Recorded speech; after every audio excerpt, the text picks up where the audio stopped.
We do have some breaking news into our newsroom from overnight. A 19-year-old is in jail this morning. Police say he killed his 2-month-old daughter. We continue to follow a breaking news alert. This out of Botetourt County, where several roads are closed this morning due to an accident. He joins us now from Lynchburg. Yeah, John, Lynchburg's police chief was part of that group that came to the table to have this discussion. To clear up a lot of that buildup that is gathered on the side of the streets as they tried to make room for cars.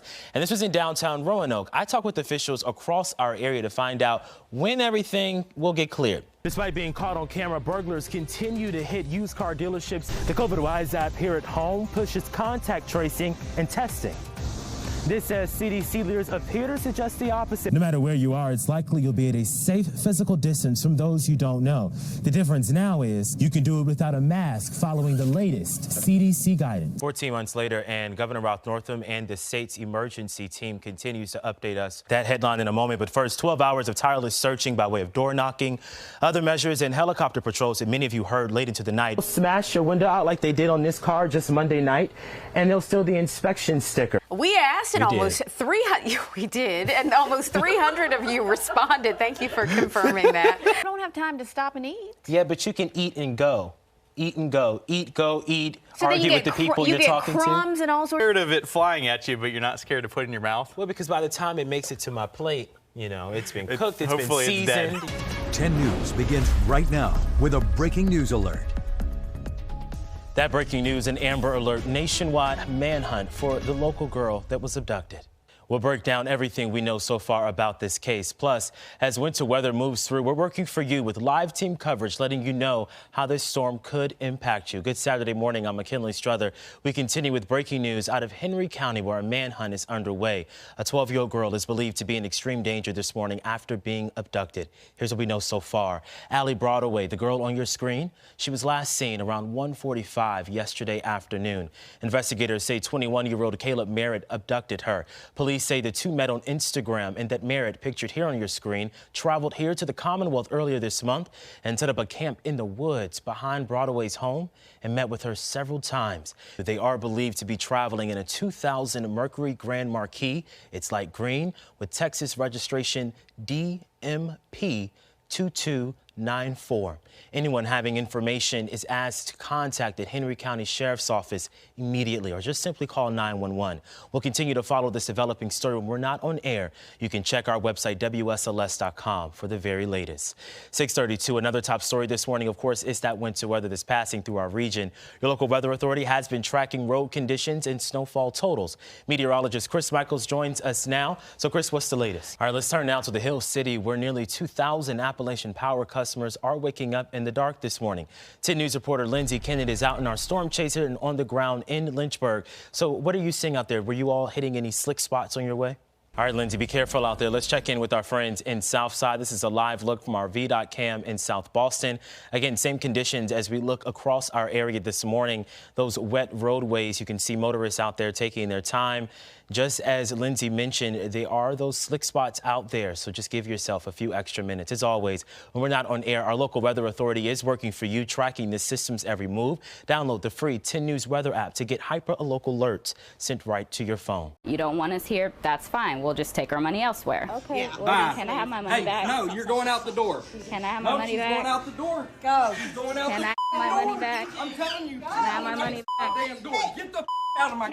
My money back, please. This was in late June at Exotics and Aquatics in Roanoke County.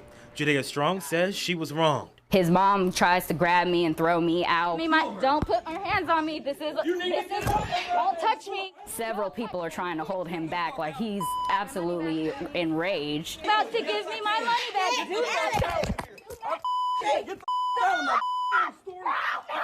From there, things get shaky. Strong says he picked her up and threw her out the door. She left concussed and bruised. No, that's not true. Daniel Rosen tells a different story, one he says starts before this recording. Well, for 2 years, her and her boyfriend came into the store and belittled my employees and always was berating my mother. He says Strong did not record her cursing out his mother, the lady here, before going to the counter. Strong denies doing that. He says he never picked Strong up. They tripped and fell over this rug. Your response was excessive? No, because she was standing there with the camera pointed down and her middle finger pointed at us. You don't put your hands on somebody, especially someone 3 times three times smaller than you. It all started because Strong's boyfriend took to Facebook posting this scathing review of the business. They banned him. They told him, we would like if you not come back to the store. She believed it was just her boyfriend banned, so she returned. Rosen was charged with assault and battery, but was found not guilty this week by a substitute judge. Why share the story now? After the charges were dismissed and everything, I was like, well, this isn't right. I can't let this happen, so I want to let other people know. Rosen says since Strong took to Facebook, his business has been getting calls accusing him of racism, even though Strong did not mention race in my conversation or in her Facebook post. I assure you, I'm not a racist. I have many ethnicities working for me, and I'm friends with them.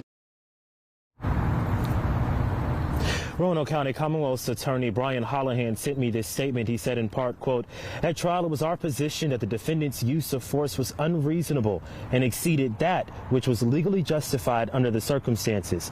My prosecutor requested that the defendant be found guilty as charged," end quote.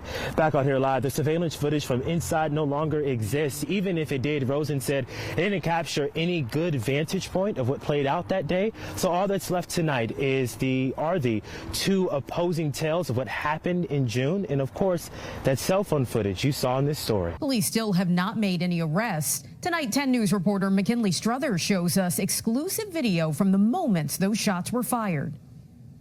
Pay close attention to the area between those houses. It has been going on for ages. If you miss it, it will appear as if a family or friends are just enjoying the afternoon on their porch. But then, there's gunshots happening all the time. 2 men, one in all black, another in orange pants, unload a countless amount of gunshots on the group. It's just frustrating, and I'm tired of it. This exclusive video was obtained by WSLS 10 News. Out of respect for the victims, we are not showing the remainder of this grueling video. However, as it progresses, victims and shooters are seen scattering. Some victims crawling inside the home, leaving behind a trail of blood and desperation for their lives. Police cars driving down Aurora all the time.